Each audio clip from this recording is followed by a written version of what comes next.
प्रश्न काल के सूची को देखा तो 5 नंबर का प्रश्न देखकर मैं इनकी चिंता समझ गया।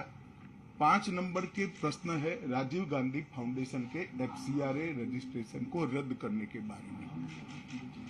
अब उन्हीं के कांग्रेस के ही सदस्य के द्वारा ये प्रश्न पूछा गया और जवाब में बहुत स्पष्ट था।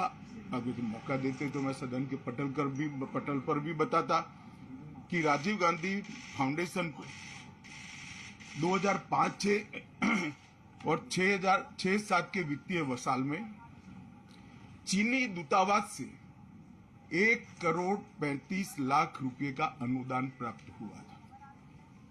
चूंकि FCRA के कानून और उसकी मर्यादाओं के अनुरूप नहीं था, तो नोटिस देकर पूर्णतया कानूनी प्रक्रिया का अनुपालना करते हुए गृह मंत्रालय ने इसका रजिस्ट्रेशन रद्द किया।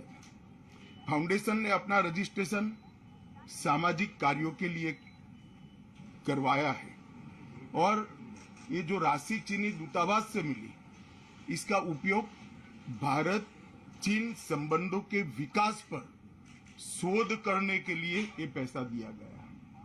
अब मैं कांग्रेस पार्टी को पूछना चाहता हूं कि इन्होंने शोध तो जरूर किया होगा, क्या उनकी शोध में 1962 में जो हजारों हेक्टेयर भूमि भारत की चीन ने हड़प ली वो शामिल था क्या? और शोध इस पर किया तो रिपोर्ट क्या आई है? नेहरू जी के प्रेम के कारण सुरक्षा परिषद में भारत की स्थायी सदस्यता बलि चढ़ गई। इस विषय को उन्होंने शोध का विषय बनाया था क्या? और अगर बनाया था तो इसका नतीजा क्या हुआ? जिस वक्त गलवान के अंदर हमारे सेना के वीर जवान चीनियों से भिड़ रहे थे, उस वक्त चीनी दूतावास के अधिकारियों को कौन रात्रि भोज दे रहा था? वो उनकी शोध का विषय था क्या? अगर था तो उसका नतीजा क्या हुआ?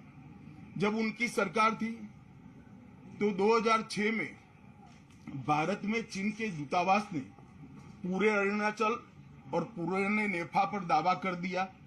वो उनकी शोध का विषय था क्या?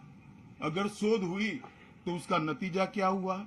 25 मई 2007 को चीन ने कांग्रेस के ही मुख्यमंत्री दोरजी खंडू को वीजा देने से इनकार कर दिया, क्योंकि ये तो हमारा ही हिस्सा है अरुणाचल। ये भी शोध किया गया क्या? 13 अक्टूबर 2009 को मनमोहन सिंह की अरुणाचल यात्रा पर चीन ने आपत्ति जताई, वो आपने जांच किया है क्या? और 2010 में चीन ने जम्मू कश्मीर के लोगों को ट्रिपल वीजा जारी करने की प्रथा शुरू की, ये भी क्या आपका शोध का विषय था? 2011 में कांग्रेस सरकार ने चीन की धमकी के बाद हमारे रोड और वाइटल बॉर्डर इंफ्रास्ट्रक्चर्स का निर्माण डैम चौक में रोक दिया। ये क्यों रोका गया, इसकी भी शोध की है। मैं कांग्रेस पार्टी को पूछना चाहता हूं, ये दोगला रवैया जनता के सामने नहीं चलता है। जनता सब देख रही है। आपके परिवार द्वारा चलाया गया फाउंडेशन, उसका FCRA रजिस्ट्रेशन चीन की दूतावास से मिले हुए अनुदान से समाप्त हुआ है।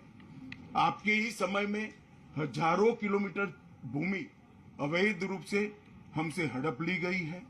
आपके ही समय में हमें मिली हुई सुरक्षा परिषद की सदस्यता आपने निजी संबंधों को बनाने के लिए चीन की भेंट कर दी है। ये सारी जनता ये सभी विषयों को जानती है। मैं इतना स्पष्ट कहना चाहता हूं कि भारतीय जनता पार्टी की सरकार है, नरेंद्र मोदी इसके प्रधानमंत्री है, और जब तक भारतीय जनता पार्टी की मोदी सरकार चल रही है, 1 इंच जमीन पर भी कोई कब्जा नहीं कर सकता। कल अपने सेना के जवानों ने जो 8 की देर रात को और 9 की सुबह को जो वीरता दिखाई है, मैं इसकी बुरी बुरी प्रशंसा करता हूं। इन्होंने घुसे हुए सभी लोगों को कुछ ही घंटों में वापस खदेड़ दिया और हमारी भूमि का रक्षण किया है। राजीव गांधी फाउंडेशन के FCRA लाइसेंस रद्द होने का एक दूसरा भी कारण था। इस्लामिक रिसर्च फाउंडेशन की, जिसका प्रणेता जाकिर नायक है, जाकिर नायक को पूरा देश जानता है, उनसे भी 7 जुलाई 2011 को 50 लाख रुपया राजीव गांधी फाउंडेशन ने प्राप्त किया था। मैं पूछना चाहता हूं, राजीव गांधी फाउंडेशन के कर्ता धर्ता जो कांग्रेस की फैमिली पार्टी है उसी के सदस्य हैं, तो आपको ये पैसा जाकिर नाइक ने किस मकसद के लिए दिया था, इसकी भी स्पष्टता देश की जनता के सामने होनी चाहिए। हमारे चैनल को लाइक, शेयर और सब्सक्राइब जरूर करें और नई अपडेट्स के लिए बेल आइकन दबाना ना भूलें।